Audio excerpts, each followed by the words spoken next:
Hello students, hope all you are fine. So today we will discuss exercise 13.3 from question 5th है ना. मेरी request है आपसे, आप जब भी वीडियो देखते हो, काम शुरू करते हो ना, सबसे पहले आप क्वेश्चन पढ़ो.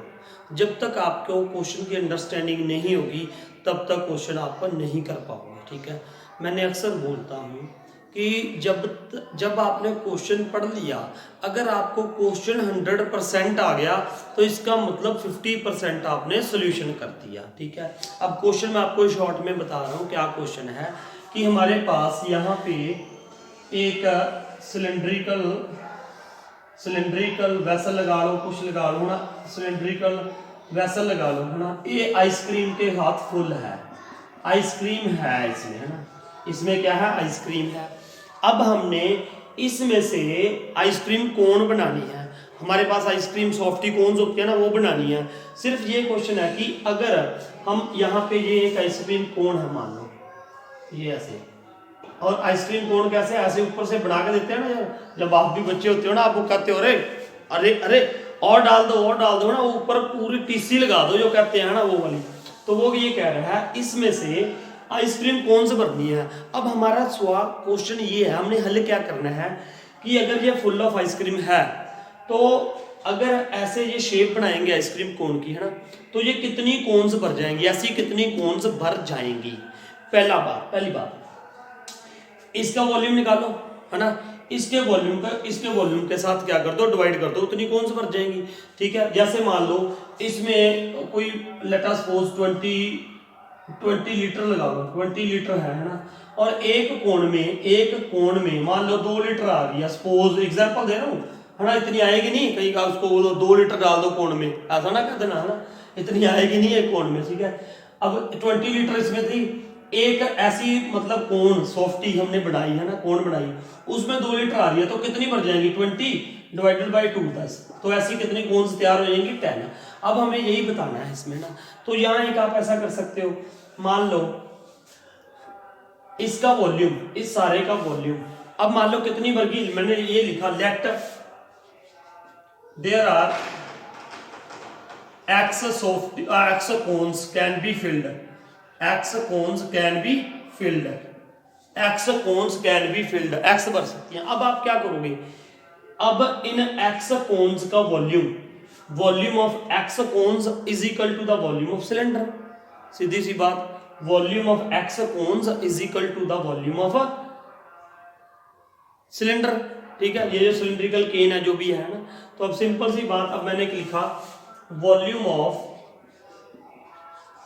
x cones is equal to volume of, अब देख लेना क्वेश्चन में क्या लिखा यार, मैंने सीधा ये सिलिंड्रिकल वैसा लिख दिया जो भी है. आप क्वेश्चन में पढ़ दो अच्छी तरीके से, भी है क्या ये सिलिंड्रिकल गैलन या कुछ, मैं पढ़ के भी बता देता हूँ आपको.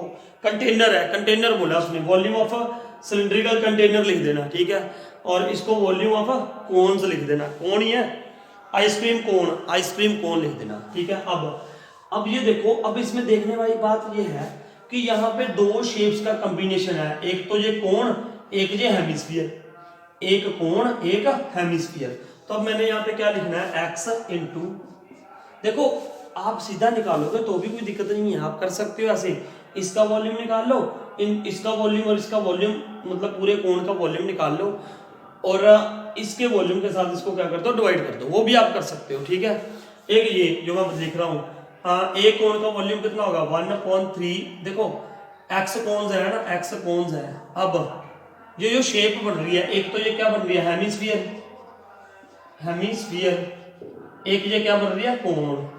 तो यहाँ पे क्या होगा x into multiplied by 2/3 pi r cube. ये मैंने क्यों लिखा, क्योंकि ये जो था हेमिस्फीयर शेप थी, ये क्या थी हेमिस्फीयर. ठीक है, हेमिस्फीयर का वॉल्यूम क्या होता है 2/3 पाई r क्यूब. अब ये जो नीचे शेप बढ़ रही है, ये कौन सी है कोन, तो कोन का वॉल्यूम क्या होता है 1/3 पाई r स्क्वायर h. ठीक है, ये हो गया. अब इज इक्वल टू, ये कौन सी शेप थी, कंटेनर था, वो कौन सी शेप में था, सिलिंड्रिकल शेप में, तो that is pi r square h. अब मैंने देखो यहाँ पे r इसका रेडियस तो सेम था, लेकिन उसका रेडियस अलग था इसलिए हमने ये कर दिया। अब आपने इसका रेडियस लिख लो सब कुछ। यहाँ से पहले तो पाई निकालो, पाई इसमें से क्या कॉमन निकाल सकते हैं, देखो x तो ऐसे ही रहेगा, x इंटू यहाँ से आप क्या निकाल दोगे, pi r square upon 3, you can take common, यहाँ पे क्या बचेगा 2r, ठीक है 2r प्लस यहाँ पे पाई आर स्क्वायर बाहर था तो h बच गया, यहाँ पे क्या हो गया पाई आर स्क्वायर h, ठीक है। अब पाई के साथ पाई क्या हो गया, कैंसिल हो गया। अब ये रेडियस किसका था, इसका।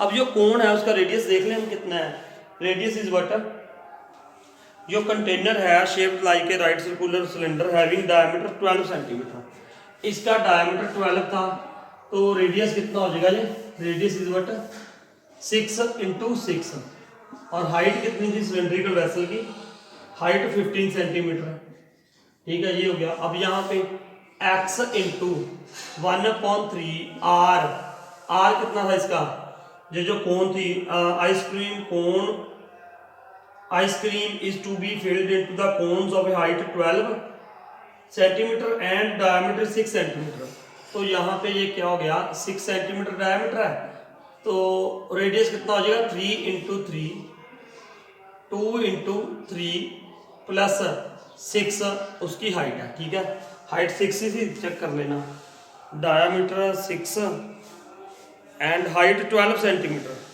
अच्छा इसकी हाइट कितनी है, ice cream cone is to be filled in the cones of height 12 centimetre, height 12 है जी, हाइट कितनी है 12, तो यहाँ पे मैं क्या लिखूंगा 12, यहाँ पे ये क्या आ गया 12 आ गया, इज इक्वल टू ये आ गया, ठीक है। अब इसकी कैलकुलेशन, ये इसके साथ कैंसिल हो गया, x इंटू 3 इंटू ये क्या आएगा 3 plus 6, 6 plus 12 18 is equal to 6 into 6 into 15, ठीक है। अब x की वैल्यू निकालनी है हमें, तो क्या आ जाएगा 6 इंटू 6 इंटू 15 अपॉन 3 इंटू 18, ठीक है। अब देखो 6 3 ज़ा 18, ठीक है 3 5 ज़ा 15, 3 2 ज़ा 6, 5 2 ज़ा 10, तो x इज इक्वल टू क्या आ गया 10। तो अब आप क्वेश्चन समझे, इसमें से कितनी कोन्स भर सकते हैं हम, 10 कोन्स फिल हो सकती थी, ठीक है। यही क्वेश्चन था, सिंपल था, है ना, मेरे ख्याल से आपको समझ आ गई होगी, so note it down. Now sixth में क्या है बेटा, ध्यान से क्वेश्चन पढ़ो आप।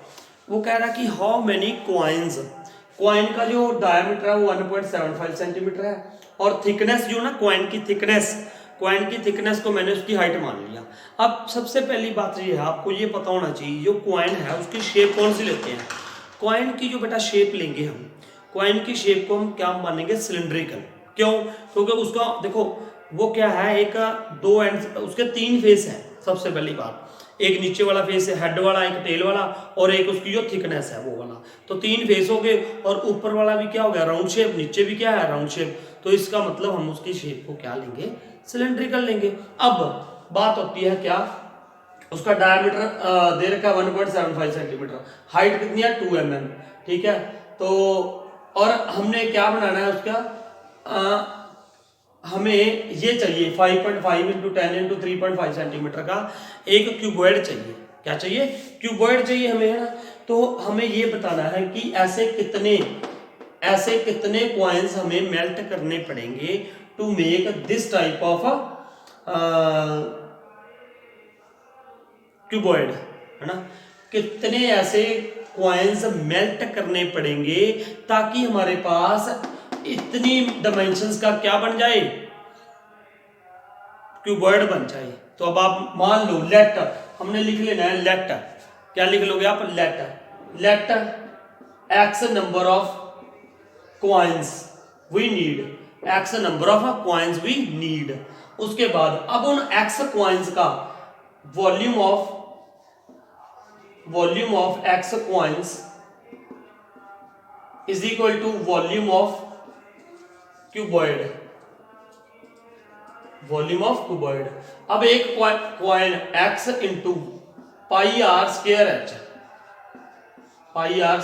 Is equal to l into b into h, ये आएगा, ठीक है। अब इसको आप क्या लिखोगे, अब कैलकुलेशन, पाई की वैल्यू क्या ले लो 22.7, रेडियस कितना था इसका, ये डायामीटर था इसका 1.75 अपॉन 2, यहाँ पे क्या लगा दो आप 2 into 1.75 upon 2 into height, height उसकी क्या थी 2 mm थी। देखो बाकी सारा कुछ क्या था सेंटीमीटर में, तो हमें mm को भी किस में चेंज करना पड़ेगा, सेंटीमीटर में चेंज करना पड़ेगा। तो उसके लिए हम क्या लगा देंगे 2/10, क्योंकि 1 सेंटीमीटर में कितने mm होते हैं 10, तो 2 बाई हो गया 10 इज इक्वल टू, अब यहाँ पे क्या आ जाएगा 5.5 इंटू 10 इंटू 3.5, ठीक है। अब देखते हैं इसकी कैलकुलेशन कैसे करोगे आप। देखो कैलकुलेशन बिल्कुल आसान है। पहले देखो इस 2 के साथ ये 2 कैंसिल कर दो, इस 2 के साथ 11 कैंसिल कर दो, इस 7 के साथ इसको कैंसिल कर दो, 0.72 ज़ा 14, 7 5 ज़ा ये आ जाएगा। अब देखो अब x इज इक्वल टू, ये 10 भी था ना नीचे, तो हम इसको उधर ही लेके जाएंगे। अभी देखो 5.5 इंटू 10 इंटू 3.5 अपॉन, ये 10 उधर जाके मल्टीप्लाई हो गया ऊपर और ये नीचे आ जाएगा ना डिनोमिनेटर में, 11 इंटू 0.25 इंटू 1.75। देखो कोई बचा तो नहीं है, ठीक है, सब कुछ लिख दिया हमने, लिख दिया। अब देखो ये पॉइंट हटाओगे यहाँ पे तो क्या लगा दोगे आप 10, यहाँ से ये पॉइंट हटाओगे तो यहाँ पे एक और 10 लग जाएगा, ठीक है। अब यहाँ से पॉइंट हटाओगे, पॉइंट के बाद कितने डिजिट्स हैं 2, तो यहाँ पे क्या लग जाएगा 100। अब ये पॉइंट हटाओगे 2 थे तो यहाँ पे भी क्या लग गया 100, ठीक है। अब कैंसिल कर दो, ये 2 zeros cancel with this 2 zeros, ठीक है। अब देखते हैं हम कैलकुलेशन करके, 11 5 ज़ा 25, ठीक है। अब देखते हैं हम 5 7 ज़ा 35, अब 7 इसको कैंसिल कर दो, 7 2 ज़ा 25 ही आ जाएगा, ठीक है। अब 25 4 ज़ा 100, अब क्या बचा देखो 10 into 10 100 into 4, x is equal to क्या आ गया 400। तो क्या क्वेश्चन हुआ हमारे पास, हमको 400 ऐसे कॉइन्स जिनका डायमीटर 1.75 सेंटीमीटर है, हाइट 2 mm है, मेल्ट करने पड़ेंगे to make such type of cuboid, ठीक है। अब कुछ नहीं था यार, आपने ये मैंने शुरू में बोला था आपको क्या, कि हम जब किसी शेप को रीशेप कर दे रहे हैं तो उन दोनों शेप्स का क्या इक्वल रहेगा, हमेशा वॉल्यूम। इस बात पे आपने ध्यान देना है, ठीक है। So note it down. Now see the 7th sum. 7th sum में क्या है, अच्छा सवाल है। 7th सम आप पढ़ो ध्यान से ना। 7th सम में उसने क्या बोला है कि हमारे पास एक सिलेंड्रिकल बकेट है, पढ़ लेते हैं। A cylindrical bucket 32 centimetre high and with radius of base 18 centimetre is filled with sand. यहाँ पे ना हमारे पास एक बकेट है, सिलेंड्रिकल बकेट मैंने बना दी ऐसे, सिलेंड्रिकल बकेट टाइप है ऐसे, मान लो मैंने ये बना दी। इसकी हाइट कितनी है, cylindrical bucket 32 centimetre high and radius देख लेते हैं हम, रेडियस इज 18 सेंटीमीटर, 18 सेंटीमीटर, ठीक है। is filled with sand, this bucket is emptied on the ground and a conical heap of sand is formed। देखो इसको, इसमें सैंड भरी हुई है, सैंड हमने यहाँ ग्राउंड पे ढेरी कर दी है ना, यहाँ पे ढेरी बना दी ऐसे, मतलब सैंड की ऐसे कॉनिकल ढेरी बन गई, ऐसे ही ऐसे बन जाएगी ढेरी ऐसे, ठीक है। ऐसे नीचे से कॉनिकल है ये ऐसे शेप बन गई इसकी, है ना। अब देखो क्या होगा, नेचुरली बात है ना, ये सारी सैंड यहाँ पे फिल कर दी हमने, यहाँ पे ढेरी कर दी है ना, यहाँ पे ढेर लगा दिया इसका सैंड का। अब इसका वॉल्यूम और इसका वॉल्यूम क्या रहेगा, इक्वल रहेगा। बस यही करना है हमने। आगे देखो क्या बताया उसने, क्या करना है।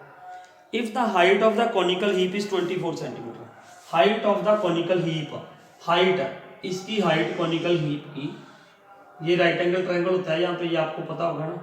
ये हाइट कितनी है 24 centimetre, height is 24 centimetre. Find the radius and the slant height of the heap. Find the radius, ये मान लो रेडियस r है इसका, और ये स्लांट हाइट है, ये भी फाइंड आउट करनी है। देखो कुछ नहीं है, बिल्कुल आसान सवाल है। या सिलेंड्रिकल, इस सिलेंड्रिकल बकेट का वॉल्यूम इस कॉनिकल हीप के इक्वल होगा। ठीक है, तो देखते हैं, करते हैं मुझे, है ना। तो now volume of cylindrical bucket, आप नाम वही लिख दिया करो जो क्वेश्चन में यूज हुआ है। Cylindrical bucket is equal to volume of conical heap, ये लिख लेना। ठीक है, अब इसका वॉल्यूम क्या होगा, पाई आर स्क्वायर एच, और pi r square h is equal to ये क्या होता है 1/3 पाई आर स्क्वायर एच। ये अलग अलग कर दिए मैंने, है ना, क्योंकि इसका रेडियस 18 है, इसका रेडियस मुझे फाइंड आउट करना है। इसकी हाइट 32 है, इसकी हाइट 24 है, तो मैंने जो वेरिएबल लिए हैं वो अलग अलग ही लेने हैं, आपने भी अलग अलग लेने हैं ना। So now what is pi के साथ तो क्या कर दो, पाई कैंसिल कर दो। अब ये आर उसका कितना था 18 इंटू 18 इंटू हाइट कितनी थी 32 इज इक्वल टू 1/3 इंटू इसका रेडियस कितना था फाइंड आउट करना है आर स्क्वायर, इंटू हाइट इसकी कितनी थी 24। अब 3 8 24 हो गया। अब ये 18 into 32 is equal to r square into 8। ठीक है, अब 8 यहाँ पे नीचे आ जाएगा, इसके नीचे 8 है। अब एक बात को ध्यान देना, ये 8 मैंने यहाँ पे नीचे ले आया हूँ। अब देखो, अब आपने कैलकुलेशन को थोड़ा आसान बनाना है ना। अक्सर बच्चा कहता है फाइनल एग्जाम में जब बैठता है तो वो कहता है ये मेरा पेपर नहीं पूरा हो, पेपर लेंथी था। अरे पेपर लेंथी नहीं होता है, आपको कैलकुलेशन में प्रॉब्लम होती है। अब देखो जैसे ये है ना, अब उसने एग्जामिनर ने जिसने ये क्वेश्चन डाला है ना, उसने ये सोच के बनाया उस क्वेश्चन में, एक क्वेश्चन में आपके कई पार्ट्स, आपके क्रिएटिविटी भी चेक करनी होती है, उसको एनालिसिस पार्ट भी चेक करना होता है, बहुत सारे पार्ट्स आपके चेक करने होते हैं, कैलकुलेशन पार्ट भी उसने चेक करना है। अब देखो आर स्क्वायर था यहाँ पे 18 इंटू 18 आ रहा था। अगर आपने पूरी कटिंग कर दी, फिर उसके बाद आपको इसका क्या निकालना पड़ेगा, स्क्वायर रूट निकालना पड़ेगा। एक आप ये भी कर सकते थे 8 4 32, है ना। अब देखो आर स्क्वायर का इधर क्या हो जाएगा, अंडर रूट हो जाएगा ना, 18 into 18 into 4 is equal to क्या हो गया आर, ये अंडर रूट में आ गया। अब अंडर रूट में आपको पता है ये सेम है, तो बाहर क्या आ जाएगा 18, और 4 का स्क्वायर रूट क्या होगा 2, तो इज इक्वल टू क्या हो गया r. So r is equal to क्या हो गया 36। ये आप आसानी से निकाल सकते हो, आर इज इक्वल टू क्या आ गया 36। अब ये आ रहा है, तो आपको पता है ये रिलेशन क्या होता है, l square is equal to r square plus h square. तो अब क्या करोगे, एल भी निकालना है, l square is equal to r कितना था 36 का स्क्वायर प्लस एच कितना था 24 का स्क्वायर। तो I think this will be become 36 का स्क्वायर कितना होता है 6 6 36 3 39, ये आ जाएगा प्लस 24 का 5 76, this will be equals to 12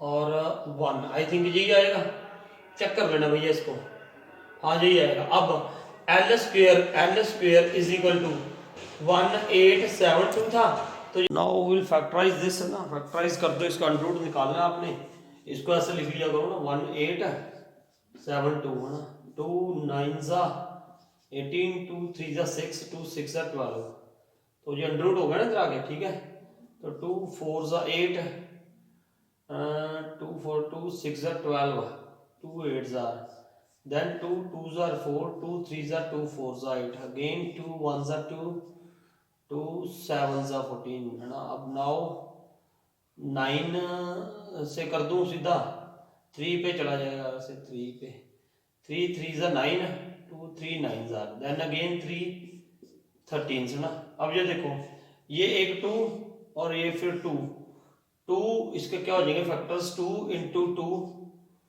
और 3 इंटू 3 और अंडर रूट में क्या रह जाएगा 13।